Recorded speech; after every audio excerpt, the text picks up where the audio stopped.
I'm the underdog with the heroic heart. I'm Eric Jones Jr. I have to keep pushing for my kids. If I give up, what's that leave them with? Nothing. I have to understand that it's bigger than me. That it's not about me when I wake up and go to work. It's not about me when I'm reading and educate myself. It's not about me when I'm practicing my speeches. It's not about me. It's about my family.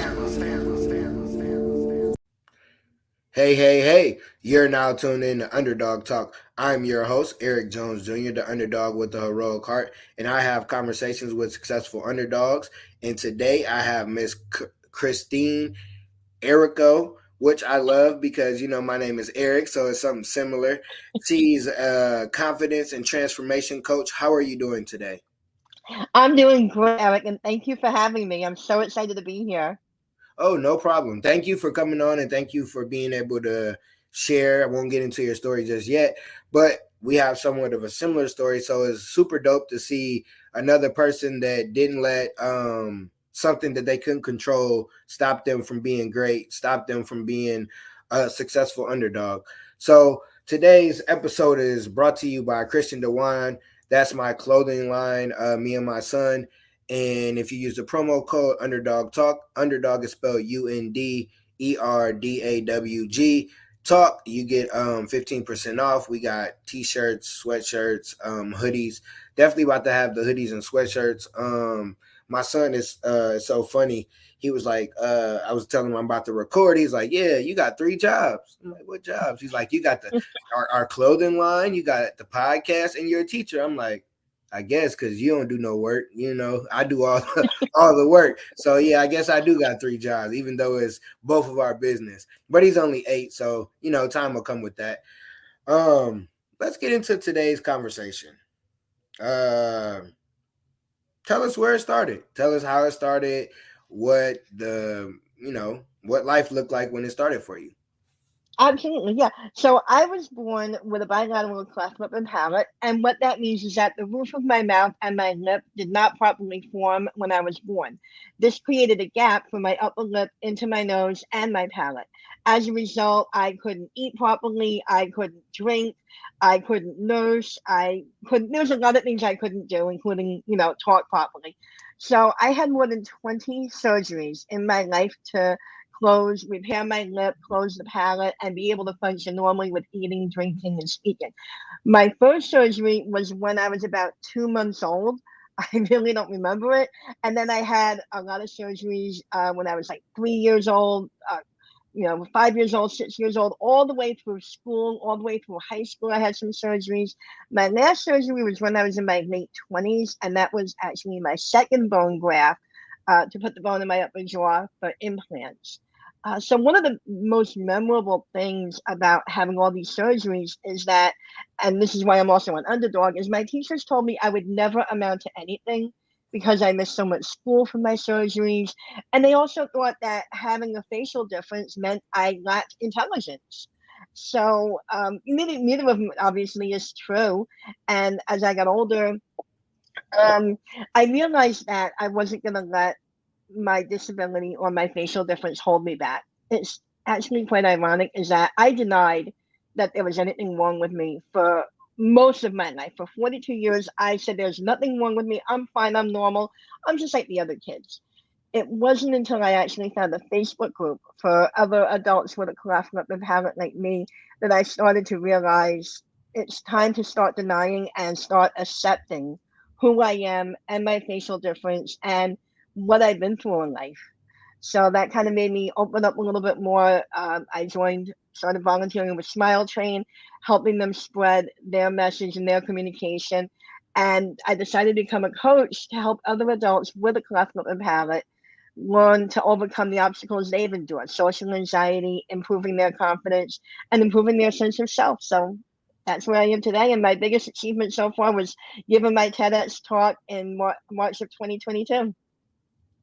I love it. I love everything about it because it's similar to my story. Mm-hmm. That's why when you had wrote down what your story was, I was like, oh yeah, I want to hear this because I had my first surgery at 6 months old. I've had surgery. I didn't miss a lot of school because I just had got a cast on my arms. So I didn't miss a lot of school, but like, when you said people, the teachers was like, oh, because you look a certain way. It's like, what does my arms Hmm. got to do with my reading, my writing, my intelligence? What does my limp Exactly. arms got to do with me having heart? Like, it has, the way you look has nothing to do how smart or whatever smart looks like. I don't even think smart has a look, because I definitely don't look like I'm probably a teacher. And it's like, I don't know what a teacher, I don't know what you thought a teacher looked like, but I'm me. And when you're yourself, Right. it's like, it don't matter what you look like, where you come from. Like, you can be smart, you can be rich, you can be whatever you want to be. And it's like, I never understood that with people. Like, because what? Hmm. That makes no sense. Or like, for us, sometimes people think we're weak, and they'll try to Hmm. talk to us in Yes. no way, or who are you talking to? I'm like, I'm I definitely, like, I'm not one that's like, you gonna disrespect. Like, who are you? Like, what makes you think that you should talk to me that way? Because I look this way? No, you're not gonna talk to me. So I definitely, like, understand that. That's one thing that Hmm. hurts me the most. And I love how you said, you know, you heard what the people said. No, you ain't gonna amount to nothing. You're gonna just be old regular Hmm. Christine that graduated, live at home in the hometown, work a regular job, get your little pension, all that good stuff. And it's like, no. And you help other people that's like you. See, I help like young people. I don't know. I've never not thought of it, but I just Hmm. go for younger people, and a lot of younger people that I help don't look like me, but it helps because they like, why do you look like that? I want to know more about you. I'm going to listen to you. I think even the same with you, like when people see you and they know you're a speaker, they're like, she seems interesting. Let me see what she has to talk about. So, how was school? How was school actually being in the school, like with kids, not just the teachers, but how was school for you? School was horrible. I I mean, I don't have any good memories of school. It was just endless bullying. I didn't have very many friends at all. Nobody wanted to be my friend because they thought what I had was contagious, or they just didn't want to be seen with me because they thought I looked like a monster, and they thought I was, just disgusting. So nobody wanted to be with me. I was bullied so many times. I was called horrible names. I was called monkey face. I was called, children said that my mother had sex with a monkey. They said my mother got kicked in the stomach when she was pregnant. Even I overheard adults bullying and saying things about me. They thought I couldn't hear, but I heard, mom saying, "Oh well, I'm glad she's not my kid. I would have left her at the hospital." And so school was horrible. I mean, aside from the teachers, they didn't do anything to stop the bullying because the bullying would take place in the playground or after school, and it was terrible. It was actually one memorable event. I was in seventh or eighth grade, right before high school. I just had a surgery. It was the summertime. It was time to go back to school, and I had bandages on my lip. And my mother was very strong, and she was like, "You're not going to let this hold you back. You're not going to, you're normal. There's nothing wrong with you. You can go to school. Your arms, your legs, your eyes, your ears, everything's fine. You can go to school. I don't care if you have bandages on your lip." So I went to school with bandages on my lip, and the kids actually called me Hitler. And that was so painful, and it was so hard to hear. And that was how I really learned to deal with the bullying, by just shutting down and pretending I didn't hear it and pretending it didn't bother me. But that didn't help at all. It only made it worse because then I just ignored it, and you can't ignore emotions. They're going to come out some way or another. Yeah. I don't know. I had school was fun, but I had the bullying. And if I was you, Hmm. I ain't gonna lie to you. I've been whooping some people ass. Like, you not gonna talk to me any old way. You said what? My mama who? Man, I'm fighting. I'm swinging on everybody, the adults. I might not swing on you, but oh, you said what? Oh, okay, I'm coming for your head too. Like, so for me, like, I had to learn how to joke. Like, I had to learn how to Yeah. joke. Like, if I didn't, it would have been horrible. I probably would have had the same kind of experience, but I learned how to joke back. And I had friends that, like, if you talked about me, they ready. They own it. Hmm. We fighting. Like, And so I had people that would stick up for me, but I stuck up for myself. I got a smart mouth. I've always spoke my mind. So it didn't matter that my arms were shorter, I looked different. You're never going to talk to me any kind of way or just think you're going to joke. So I've always had kind of that confidence to come back at people. So Right. I did. It's like, you look stupid joking on a dude with the short arms and talking about his arms, and like, so now you look dumb. So people wouldn't really joke on me as much, but I did get in fights. Like, I definitely, like, I'm not, I don't know, because where I was raised, I'm raised from a small town. I got friends from around the way, like, that's kind of what I knew. So it's like, you're not gonna talk about me and think that you're gonna bully me. I do remember once though. It was sixth grade. This kid was joking on. I don't even remember what he was saying, but I started crying, and I remember I was like, I don't know why I was crying. Like, he just Mm-hmm. hit that day. Like, he hit me, and I was like, man. And from that day forth, I just was like, nah, I'm not gonna let what somebody says Yeah. about me make me feel a certain way. So I definitely, understand school. I didn't like school. I went to Yeah. school for the friends. I didn't go for the education. So I definitely understand your pain, because it is very Yeah. painful. Um, Yeah. and now being a teacher, and you're a teacher as well. Like, when you see Yes. kids, it's like, okay, they might be going through something, because I used to go through Mm-hmm. stuff and people didn't even know. And if maybe somebody asked me like, hey, what's wrong, you all right, they could have been able to help, and maybe I would have liked school, but Right. that doesn't happen. So you get out of school. What's life like Yes. as an adult? Like, Oh, yep, how's life life? as an adult was hard. Even high school was hard. I didn't have, in high school when you start dating, you start thinking about, going, romantic partnerships and everything like that. I didn't date. All my friends in high school were dating. I didn't date. Again, nobody wanted to go out with me because they thought, I was disgusting. I actually went to my high school prom with a guy, the son of a guy, the son of someone that my mother worked with. She wanted me to have the whole prom experience, so she talked to one of her coworkers, and they had a son, and son agreed to go with me. And I remember feeling like so humiliated that I had to have someone, go to the prom that I didn't, I wasn't even friends with. I met the guy once before, and that was it. So I hated high school too. I mean, the girls were just, typical mean girls, but worse because of how I looked. Um, I graduated high school. I decided I wanted to go work in business. So I went to college. But the biggest thing is, I didn't start dating until I was in my 20s. I didn't have any confidence to date. I felt like nobody's going to want to date me. So when I did start meeting guys who were interested in me, I compromised myself. And if they were interested, I would go out with them, even if I wasn't interested in them. Because my thought was like, well, I'm not going to get anything better. I'm not going to meet anybody better. This is the best I can do. I better take it when I can.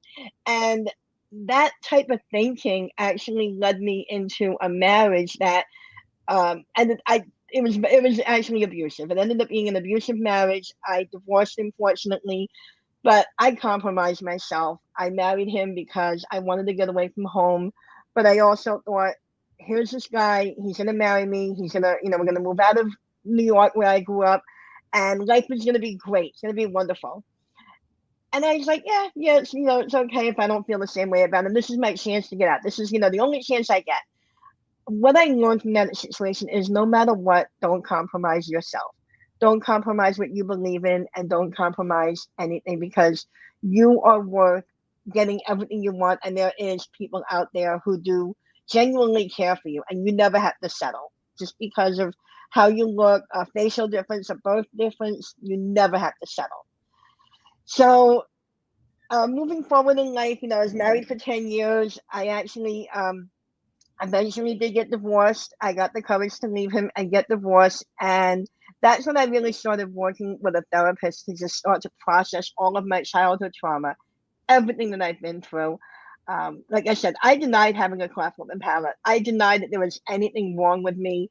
I thought I was normal. I thought, yeah, I was just born this way, but I never talked about it. I didn't want to talk about it. I was so ashamed that I did not want to talk about my cleft. Even in therapy, I still wouldn't talk about it because I had that much shame in me. It wasn't until a couple of months after my mother died, she passed away about 5 years ago, that I was bored one day and started searching Facebook for cleft lip and palate just to see what I found. And I found a Facebook group with like over almost 1,000 other members who had a cleft lip and palate. I joined the group, and that's when everything changed for me. I started being more open. I started talking a little bit more about my cleft, and that's when I started to really accept myself. So I'll leave it there for a moment, take a break, because I'm sure you probably have questions. Yeah, I don't know. I was different. Like when it came to relationships, I was a little different. Hmm. I was always a charming guy, definitely mannish, a flirt. I don't know. That's just always been me. So I didn't really get in relationships. I talked to like high school. I was shy. I didn't really. I'm like, you don't really want to talk to me. I just didn't trust. I don't know. I missed out on a couple girlfriends in middle school and high school just because I was like, I don't know. And I don't know why I felt that way. I just didn't believe that they really wanted to go with me. I thought it was like a joke or something.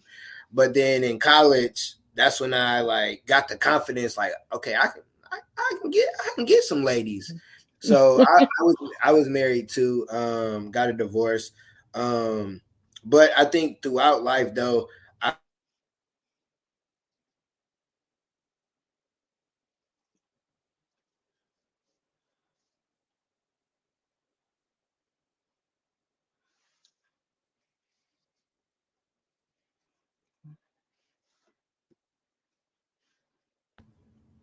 oh, all right. I Yeah. don't know what happened. I think my connection messed up. Okay. Oh, we're Yeah, here now. yeah. I just got to do some editing. That's all. So, like you get comfortable with like who likes you. Like, oh, you like me, I'm gonna accept that, and it's like, all right, cool. But then it's like, you're not the right person. Like, I don't even really like you like that. It's like, so I definitely understand that part of it. And then I like that you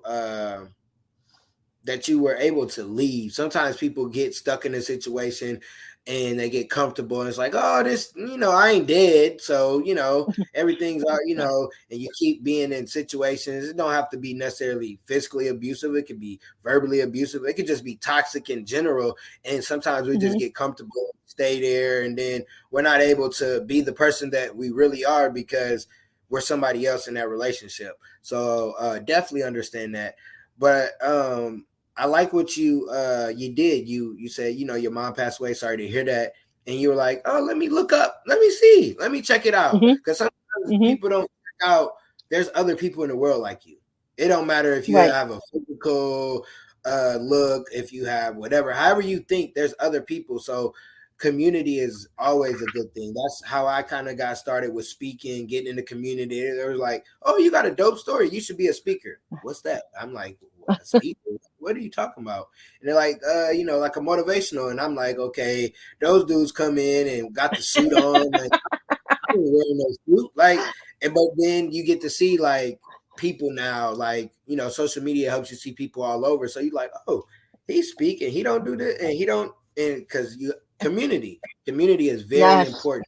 So Yes. you joined this community. You said you started being yourself. You started asking questions. You started being the authentic you and understanding who you were and like, okay, let me accept that I have this situation, but that situation doesn't stop me from being whatever I want to be. So you join this community. What's the next things that happen to you? Well, that's really a great question. I joined the community, and it took me a while. It was about a year. I laid low. I didn't really post too much, but I was like, I finally found my people. I found people that I can relate to, and little by little, from talking to them and realizing that we were able to share, experiences. They people went through the bullying. We were talking about what it's like, what we felt. I started talking about my own cleft and my own experiences. And I realized that in talking about it, it helped me accept who I was and it helped me accept that I had a cleft lip. And that was a big shift for me because, like I said, growing up, I didn't talk about it. My mother and I talked about it as much as we needed to for the medical aspect of it, going to doctors, hospital surgeries, but I never talked about the emotional side of it, the shame I felt, or the lack of self worth, or the disgust, or how hard it was for me growing up, or the bullying. So when I was in this group and I was able to share myself and relate to others and have others relate to me and talk about it, it was like, oh, it's not a bad thing. It's not bad to feel that shame because I look this way, or it's not bad to feel, hurt and upset because I was bullied. So little by little, I kept on accepting myself, and I started getting involved working with Smile Train. So Smile Train is a global nonprofit organization, and they train medical professionals all over the world to do these cleft surgeries for areas that don't have the resources or the trained doctors. I volunteer with them and I help strengthen their global communications, their marketing message, and help strengthen the cleft community within the United States. So by volunteering with them, that helped me also accept myself, accept my cleft, uh, come out of my shell a little bit more, and start to figure out really who I was and my love. I've always loved helping people, but it was never around my cleft. It was never around, I know I didn't talk about it. I didn't want to talk about it. So I would help in other ways. That's why I became a teacher at first. But little by little, I realized that accepting myself and talking about my cleft helps me be true and honest and who I am. And I was happier because I wasn't hiding. I wasn't denying who I was. I wasn't pretending to be something I'm not. And I wasn't using all that energy to hold into the anger and the shame.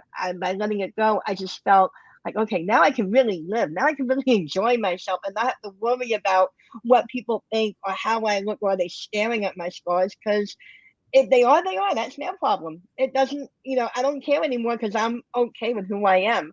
So that kind of led, with Smile Train, it's been an amazing experience. I love working with them. I actually got the chance to go to Kenya, visit the hospitals there where they do the surgeries, visit some of the children that had the surgeries. And then in May of this year, I went to Colombia and visited hospitals in Colombia and children and patients that also received surgeries there. So it's been really fantastic, and just continuing to be part of the community, connecting with others has helped me become, more of who I'm supposed to be and who I am, and really figure out who I am.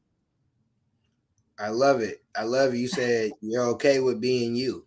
Like you have Yes. to understand that it's okay to be yourself, because when you're not yourself, like life isn't enjoyable. Like when Right. like with us, we go through, kind of identity crisis because we look a certain way and we want to kind of please others, but then it's like, that don't really work out for me.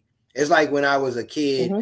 and I didn't drive because I was scared that, like, nobody really knew. Like, I didn't care that I didn't drive when I was a kid because I was scared.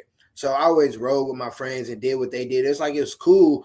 But then as an adult, when I actually started driving, when I could leave somewhere because I'm like, this ain't me, or this Hmm. ain't fun, or whatever, it, like, some of those friendships left because it was like those people, I wasn't who I wanted to be, who I needed to be, or who I was Right. with them. And it wasn't like, oh, we're not friends or nothing. It just, life happened. But that's kind of how it is when you kind of find yourself, when you're Yes. like you. Like, I like to color and paint and different stuff. Everybody don't like to do that. I like Hmm. podcasting and different stuff, and everybody don't. And I always tell people, everybody didn't like Jesus. You're not gonna like me. Everybody not Hmm. gonna like me. I don't really care if you don't like me. I'm not everybody's cup of tea. And when I realized that, like, I was able to be a teacher, I was able to go speak and be a basketball coach and all these different things because I had that confidence. Like, this is who I am. Like, this is Hmm. what I do. Like, I'm not gonna not go coach basketball because somebody gonna be like, oh, that guy got short arms and my team winning. We won a championship. What are you talking about? My arms ain't got Right. nothing to do. My arms ain't got nothing to do with nothing. We didn't win a championship because of my brain, because of my heart and what I'm That's saying right. to kids. So just like with what you said, like, you stuck with your community, which is wonderful. Like, because everybody needs an advocate. Like, you got, Yes. somebody to talk, and they're like, oh, they got what I got, and they're okay with it. Now, somebody that sees you or somebody that watches a video or whatever, they're like, oh man, I know somebody like this. Let me show them the video. And now they got confidence because you have the confidence because you're in that community. I I've never really dove in that community for myself. Like, I've met some people, talked to some people, maybe different disabilities, physical, but never like mine. I see people now, Like, you know how on ESPN they'll have somebody with a disability playing, and I'm like, where were y'all at when I was young? I've been, Yes. I was hooping. I'm like, I've been hooping. Where was y'all at when I was young? I could have been an ESPN story. I promise. When I was a kid, I'm like, man, why can't I get on ESPN? Like, I used to see that, and I'm like, man, I used to hate that. But now as an adult, when I see it, it's like, that's dope. Like, it's a kid. Mhm.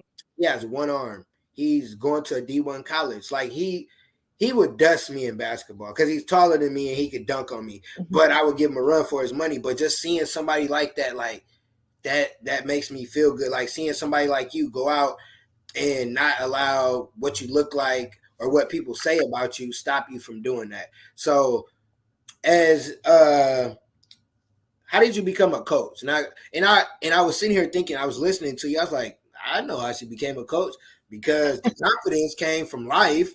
The transformation came from life. Like you lived these things. But how did you get into coaching? Like, the business part of coaching. That's a really great question, and I'll be totally upfront. And just to touch a little bit on what you said, I can relate to growing up and not having any role models that looked like us. I mean, there were a couple of, there's a couple of stars, Stacey Keach and the singer with the Pussycat Dolls and Peyton Manning, but they weren't really around when I was growing up, and I never saw anybody with a cleft, so I felt so alone. So to see role models and to, I think that it's really hard when you don't have a role model or somebody that looks like you do growing up, like you said, with basketball player. But to answer your question, how I became a coach, the more work I did with Smile Train volunteering, and that really pushed me into the advocacy role.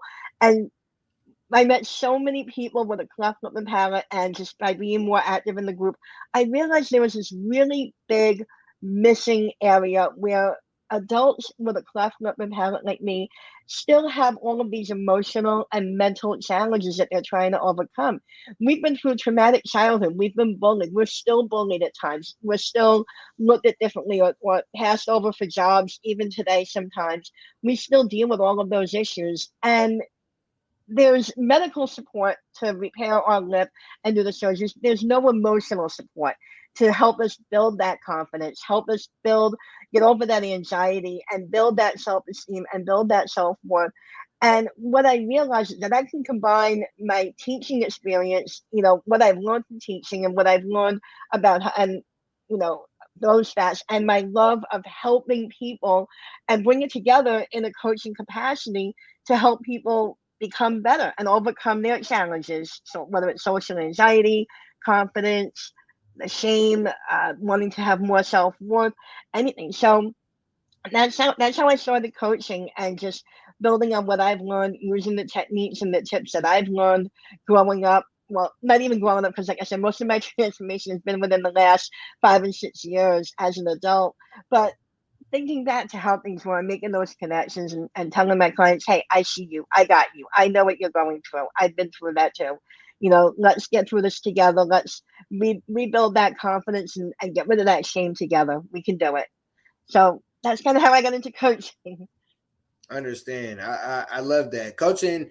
Like when you speak, coaching kind of that idea always comes. I think I'd rather be a basketball coach, but I understand like when you inspire and impact people, you coach people through Yes. conversation. Like if you Hmm. got a friend going through something and you like, oh, and sometimes with me, it's like that little smile inside you, like, ooh, I get to talk about stuff I like. And it's good to Yes. help it's good to help other people. And I think just working with kids, maybe that way of coaching for me, but I don't necessarily want to do coaching, but I know the Hmm. importance of it because you gotta have a coach. Like as Yes. whoever you are, like Michael Jordan, Michael Jackson probably had a coach. My Oprah Winfrey, Denzel Washington, Tom Brady, like Steph Curry, like all these great people that we see, they have coaches, and they have Yes. coaches to help them see what they don't see, to help them to say stuff that they don't necessarily want to hear, but they need to hear. Because you want a coach that's relatable. You want a coach that's been Yes. through similar things to you because they're gonna keep it real with you. They, sometimes you gotta keep it funky with somebody and tell them how it is, and that's their way to get over it. Because it's like life. Life gonna Hmm. keep it funky with you too. It's gonna smack you in your face. Somebody in your family might die. You might get in an accident. COVID, whatever happens, and it's like, are you just gonna sit there and let it, take you out, or are you gonna go and fight back? And that's kind of how a coach helps you. It's like you going through something, you wanna see the next level. You right there, but you're missing something, and that's what the coach is for. That's what a mentor is for. That's what you're for your community, and that's wonderful to see. Someone that's wanting to help emotionally and mentally so people can have a better life physically, because it starts from the inside. It's Absolutely. all about both of us understand that, like, if we didn't have the strong mindset that we have, if we didn't have the heart that we have, we wouldn't be talking right now. We'd be doing Hmm. something else. But we didn't allow our situation. We didn't allow, like, we both were born with it. It wasn't like, oh, when I was 9, something happened. No, it started out the gates. Like, here you go, here goes, here you go. And you're like, okay, and you don't realize what you go through is for other people. So, Right. when did you realize you were born that way to help other people? Like, when did that light bulb, like, ooh, I get it now? It was really a slow journey. It started when I joined the Facebook group, and over the course of a couple of years, my work with Smile Train, and it was really about 2 years ago when I realized, like, oh, hey, I was burned out on teaching. I was tired of it. I've been doing it for almost 12, 13 years, and I realized, hey, there's this need to help people become better, overcome their shame, and improve their confidence. And I've been down that journey. And while I'm not there yet, my journey is far from over. I'm far enough along that I know I can help other people get there and be happier and live a more fulfilling life. And that's when I realized, like, okay, I can just start helping people. I started doing some research. I became a certified life coach, went through the training, and having a business background, setting up the business aspect of it was really easy, and being part of the community, and just reaching out to the people I knew and letting them know, hey, I'm here to help. And it's been fabulous working with so many different people and helping them build their confidence, helping them realize that you don't have to live unhappy, you don't have to live sad, you don't have to live held hostage by how you look. Because if you just change your mindset, change how you think about things, there is a whole world that is so wide open to you of happiness and abundance and everything that you want. So that's how I kind of became a coach, and I love what I'm doing. I love helping people. I love seeing their transformation and seeing them reach their goals. Yeah, that's dope that you said it. Hmm. It just happened not too long ago, that aha moment where it's like, Yes. it took me till I was 30. I think Yeah. that was like around the first time I started speaking, and I was like, oh, I get it. Because somebody came up, like a couple people was like, man, your story was inspiring, it helped. And I'm like, really? And then I was like, okay, I get it. Okay, God, this is why I had to go through all that bullshit that I thought was bullshit, throughout those years, but it was really lessons. Like, we learned a lot through going through Yes. through our different stuff, because sometimes our adjustments are different than everybody else's adjustment. Like, if I Yes. need to open something, the way I open it might be different than most humans. My adjustments are different. So once you learn that anything that you go through is a lesson, and you can learn from it, and you can be better, that's what really helps. That's what a coach is. That's what this Hmm. podcast kind of is about. Like, you listening to people's story and seeing nobody's perfect. Just because people got this amount of money or they live a certain way, they've been through some shit. They've been through Hmm. life, and it's punched them in the face, and you just got to get up. I'm sure it's Yes. been many a times in life you're like, man, skip this. I'm over this. I'm ready. This is just dumb. Like, why am I going through this? Like, what the heck? And then it's like, no, I'm here for a Hmm. reason. Like, it's something, Hmm. I don't know what it is. And then when that happens, it's like every day you get to help at least one person. That's like that's enjoyable to me. I'm sure Hmm. it's the same with you. So Absolutely. so you don't have to get like into like deep into your coaching, but kind of how do you, Christine, help someone that will be in your coaching program? Like what do you do? How does that work? That's a really good question. So I start off by having, a call with the person, with the potential client when they contact me, and I ask them what they want to work on. I find out what their biggest issues are, what's holding them back from being happy, from reaching their goals, and then we work together. I create a plan with them, and we work together to overcome those issues. Most of the time, it's issues like building self confidence, feeling dealing with social anxiety, wanting to go out and meet people, just wanting to get rid of the shame, or managing those emotions. For a lot of us, we didn't have that outlet to deal with our emotions growing up. We were either told to stuff it, like I was, or just not know what was going on. So as a result, those emotions are still there. There's a lot of anger, there's a lot of shame, a lot of just triggering events. Sometimes if we see somebody sees somebody with a cleft, that could trigger. For me, my trigger is hospitals. Anytime I have to go in a hospital, it's really uncomfortable for me because of all the memories and all the surgeries. So I come up with like a three-point plan that I work with people to help them build their confidence by learning how to interact with people, setting boundaries, saying no, asking for what you want. You mentioned earlier how you used to love to just be a people pleaser and help people on and go along with whatever the crowd wanted. I was a major people pleaser. Because I wanted to be accepted and liked. I did whatever anybody wanted. My few friends that I had, especially in college, I had a little more friends. They wanted to go out drinking until 4 in the morning. It didn't matter if I had class the next day. I would do it because I didn't want to be rejected. But living like that, living like a people pleaser, it compromised me and it turned me into someone I wasn't, and I didn't know who I was.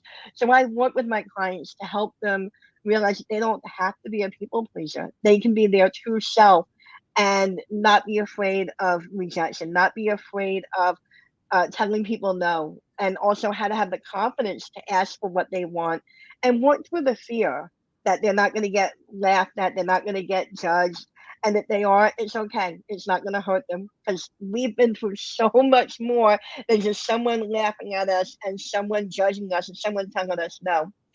So I also work on managing emotions with my clients.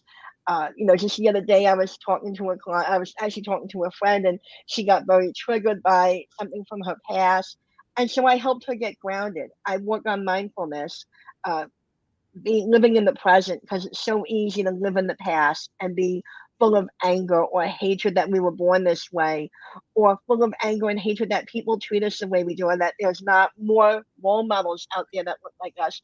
So by learning to manage those emotions, it helps build the acceptance, and it helps us realize that our emotions don't have to control us. We control, we're in control of our emotions. So it's working with other people, it's managing those emotions, and it's mindfulness. One day at a time, being grateful for what we have, that we're here, that I have, the ability to be an advocate, that I have wonderful friends now, wonderful community, and not worrying about the past anymore because that's done, and not worrying about the future because it's not here yet.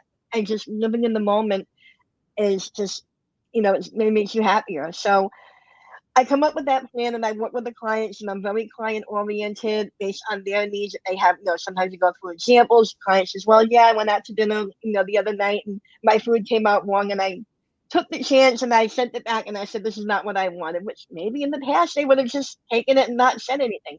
So we work through examples like that. We work through daily exercises, issues that they may have with family that relate to how they're trying to improve. I love it. I love it. I usually ask for guests to say tips, but you gave a whole bunch of tips. So they just listen to the end part of the episode, and they get all the tips that they need. I love what you said, but at the beginning you were like, "What triggers you?" And people don't get it. Yes. I am Yes. terrified of needles. Like I Oh, am yes.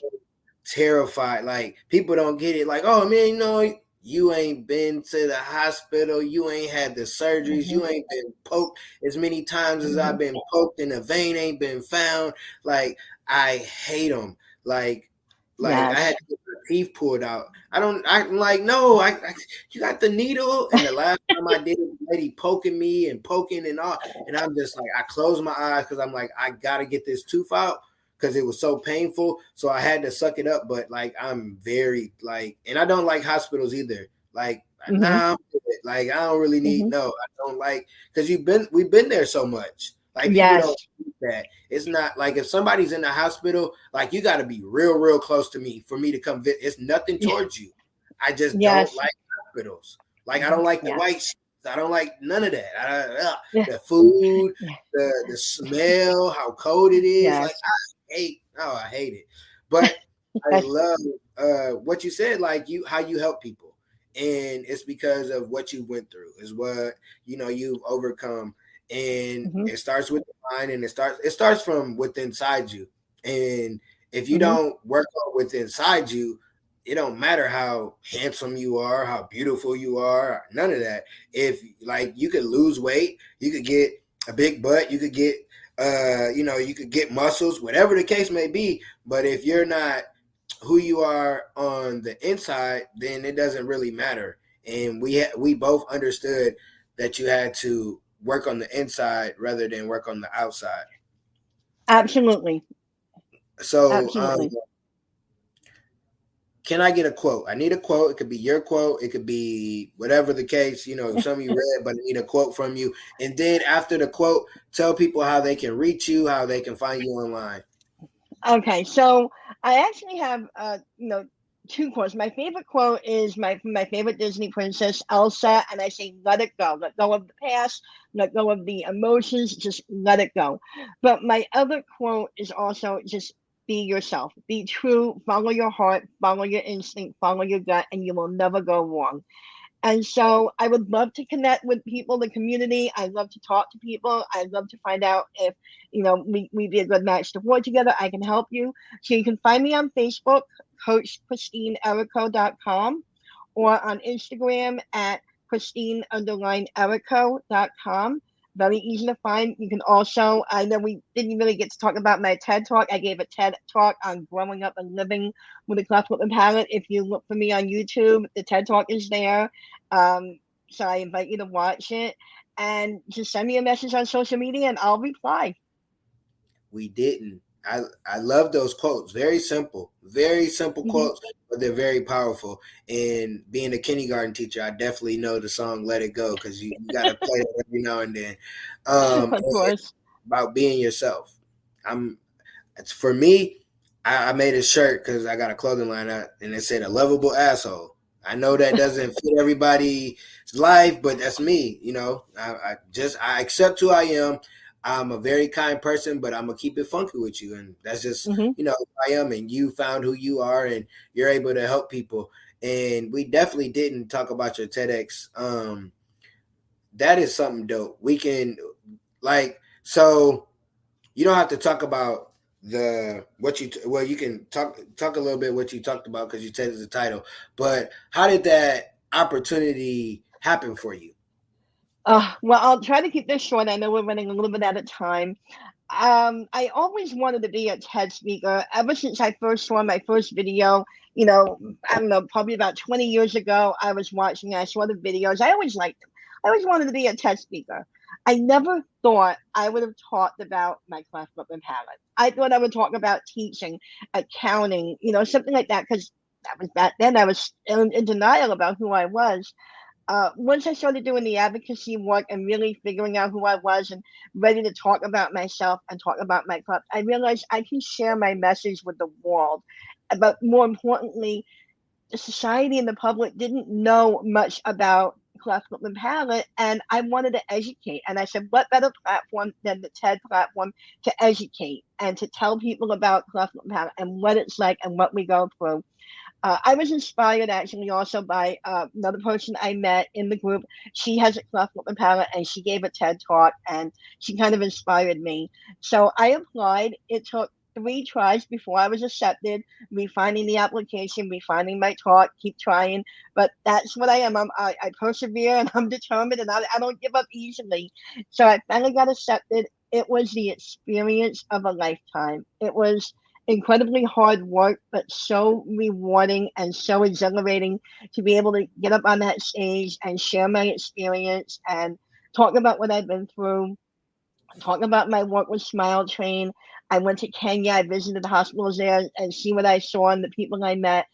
It was just a fantastic experience. And the best part was after my talk was over and I got to mingle with the audience, having so many people come up to me and tell me that they never knew what was involved with having a cleft lip or palate. They may have briefly heard about it, they may have seen people with it, but they never knew firsthand experience.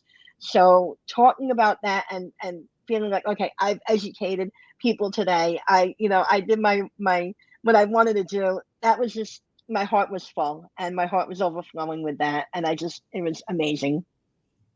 That's dope. I can't wait till I get the board so I got to clapping hands. But that's so why you did the TEDx talk, because you watched them. You envisioned it when you didn't even know you envisioned it, because you never knew that you would talk about what you're going to talk about, but you watched them. You were prepared for that talk years ago because you already watched it. And like you said, it was hard, but it was Yes, rewarding. And life is hard, yes, but when you get through yes, that hard, life is rewarding. So absolutely. kudos to you. Thank you again so much for giving us knowledge. I kind of didn't really know what it was. I'm not saying it because I don't want to mess it up. I'm bad with words, so I haven't said it the whole time. It's nothing against. I just don't like jacking words up if I don't have to. So it's dope that were able to share and tell us and have another person that's similar to me, that's an underdog, that's like, okay, I don't care what you got to say. I don't care what you think. I know my own ability. And when you know your own ability, it don't matter what other people say or what they, results are gonna, men lie, women lie, numbers don't. If you put, the Hmm. number, if you do what you're supposed to, you'll get what you're supposed to. So, Absolutely. any last words before we get out of here?